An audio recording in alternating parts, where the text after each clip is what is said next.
ವೀಕ್ಷಕರೇ, ನಮ್ಮ ಚಳ್ಳಕೆರೆ ಟಿವಿಗೆ ಸ್ವಾಗತ. ಇಂದಿನ ಪ್ರಮುಖ ಸುದ್ದಿ. ಬೆಳೆ ಪರಿಹಾರ ಕೊಡಲು ಒತ್ತಾಯಿಸಿ ಬೀದಿಗಿಳಿದ ರೈತರು. ಹೊಸದುರ್ಗ ತಾಲೂಕಿನಲ್ಲಿ ಮುಂಗಾರು ಮತ್ತು ಹಿಂಗಾರು ಮಳೆ ಕೈಕೊಟ್ಟ ಪರಿಣಾಮವಾಗಿ 75% ಬೆಳೆ ನಾಶವಾಗಿದೆ.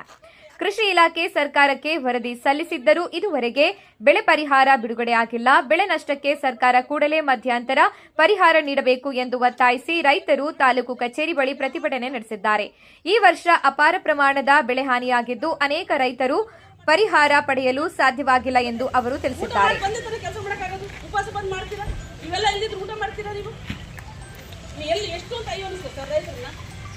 ದಯವಿಟ್ಟು ಈ ಹೋರಾಟ ಆಗಬಾರ್ದು ಮುಂದಿನ ದಿನಗಳಲ್ಲಿ ಅಂತ ಎಲ್ಲರೂ ಮನವಿ ಕೊಡ್ತಾ ಇದ್ದೀವಿ.